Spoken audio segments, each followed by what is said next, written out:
చాలా థ్రెట్స్ ఉన్నాయి సురేష్ గారు. ఒకటి పాకిస్తాన్ ప్రేరేపిత ఉగ్రవాద సంస్థల నుంచి థ్రెట్స్ ఎప్పటి నుంచో ఉన్నాయి. ఈ మధ్య ఇంకా వాళ్ళు చెలరేగిపోతున్నారు. అలాగే ఖలిస్తాన్ నుంచి కూడా, ఖలిస్తానీ టెర్రరిస్టుల నుంచి కూడా మనకు థ్రెట్ ఉంది.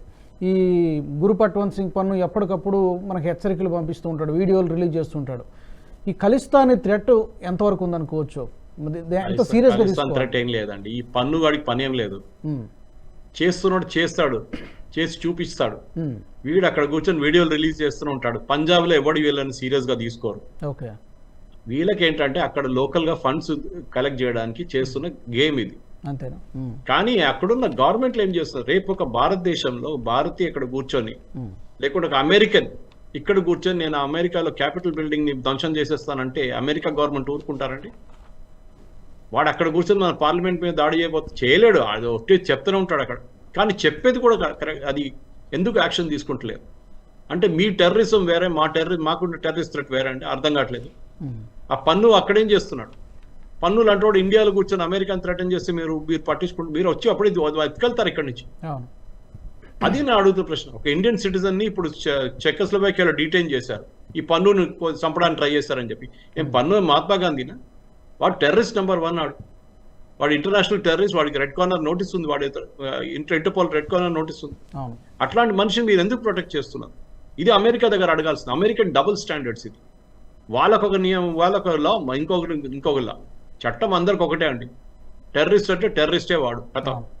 పాకిస్తాన్లో కాశ్మీర్కి వచ్చే టెర్రరిస్ట్ని వాళ్ళు ఫ్రీడమ్ ఫైటర్స్ అంటారు. ఎందుకండి? అదే టైంలో తాలిబాన్ వాళ్ళ మీద దాడి చేస్తున్నారు పాకిస్తాన్, వాళ్ళు టెర్రరిస్ట్ అంటారు. డబుల్ స్టాండర్డ్స్ అక్కడ కూడా. మీరు టెర్రరిజం హ్యాస్ నో రిలీజన్ అని చెప్పేటప్పుడు టెర్రరిజం ఎక్కడైనా ఉండే. ఇప్పుడు యూరోప్ చూస్తున్నారు మీరు, యూరోప్లో ఏం జరుగుతుంది? మన దేశం ఇంత శాంతిగా ఉన్నప్పుడు యూరోప్లో ఈ మైగ్రెంట్స్ వచ్చి మొత్తం ధ్వంసం చేసేస్తారు. మనం దానికోసం ఇక్కడ రోహింగ్యాలు వచ్చినప్పుడు అదే చెప్పాము, ఈ రోహింగ్యాల మీద కంట్రోల్ ఉండాలి. వాళ్ళు ఎవరున్నారో వాళ్ళకి యుఎన్హెచ్సిఆర్ రెఫ్యూజీ కార్డ్స్ ఇచ్చినప్పుడు కూడా వాళ్ళకు సర్టన్ టైం తర్వాత పంపించాలి. మన దేశం ధర్మశాల కాదండి, ఎవరు కావాలో వాళ్ళు పిలిపించుకొని కూర్చోబెట్టడానికి. ఆల్రెడీ మన పాపులేషన్ 140 కోట్లు ఉన్నాయి. వచ్చిన వాళ్ళు పంపించండి. వీళ్ళు ఎందుకంటే సౌదీ అరేబియా వెళ్ళట్లేదు, వీరెందుకంటే పాకిస్తాన్ వెళ్ళట్లేదు, రోహింగ్యాలు వీరెందుకంటే ఒమాన్కి వెళ్ళట్లేదు, వీళ్ళెందుకంటే ఖతార్కి వెళ్ళట్లేదు? ఖతార్ కదా అన్నిటికంటే పెద్ద సపోర్టర్ టెర్రరిజంకి, అక్కడ ఎందుకు వెళ్ళట్లేదు? వీళ్ళు భారతదేశానికి ఎందుకు వస్తున్నారు ఈ రోహింగ్యాలు? అక్కడే మీకు తెలిసిపోతుంది వీళ్ళ గేమ్. ఇక్కడ వచ్చిన మనం ఓవైసీ లాంటి వాళ్ళు ఉన్నారు, రెడీగా ఆధార్ కార్డు ఇచ్చేస్తారు, రేషన్ కార్డులు ఇప్పించేస్తారు, అన్నీ చేస్తారు. వాడు సడన్ గా చూస్తే రేపటి నుంచి వాడు ఓటింగ్ కూడా వాడి చేతిలో ఉంటుంది. ఇది జరిగేది మనం చూసాం. 71 తర్వాత బంగ్లాదేశ్ నుంచి వచ్చే రెఫ్యూజీస్తోనే అస్సాం కానివ్వండి, ఈవెన్ వెస్ట్ బెంగాల్ మొత్తం వాళ్ళు అస్సాంలో 24 కాన్స్టిట్యున్సీలో ముస్లిం మెజారిటీ అయిపోయారండి. దీనికన్నా ముందు ఎప్పుడు లేరు అక్కడ. 71 తర్వాత దానికోసం మొత్తం all Assam students union form చేసి అక్కడ ఇంత పెద్ద గొడవ జరిగి ఎన్ఆర్సీ, సుప్రీంకోర్టు పర్మిటెడ్ ఎన్ఆర్సీ. ఆలోచించండి, మేము ఎన్ఆర్సీ అలౌ చేయమని చెప్పి చాలా మంది ఉన్నారు మన దగ్గర.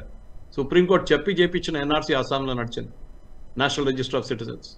సో డెఫినెట్గా వెస్ట్ బెంగాల్లో ఆల్మోస్ట్ 50 నుంచి 60 నుంచి 70 కాన్స్టిట్యున్సీలో ముస్లింస్ ఉన్న మెజారిటీ. ఎట్లా? వాళ్ళందరూ బంగ్లాదేశ్ వాళ్ళు. సరే 71 వార్ కట్ ఆఫ్ పెట్టారు. అప్పుడు ఇందిరాగాంధీ కూడా చాలా ట్రై చేశారు, కానీ చేయలేకపోయారు. ఎందుకంటే కమ్యూనిస్ట్ వాళ్ళు మొత్తం వాళ్ళు తీసుకొని వాళ్ళ ఓట్ బ్యాంక్ చేసుకున్నారు. మళ్ళీ తర్వాత కమ్యూనిస్ట్ వాళ్ళనే వాళ్ళు తరిమి కొట్టారు. ఇప్పుడు మమతా బెనర్జీని తీసుకున్నారు.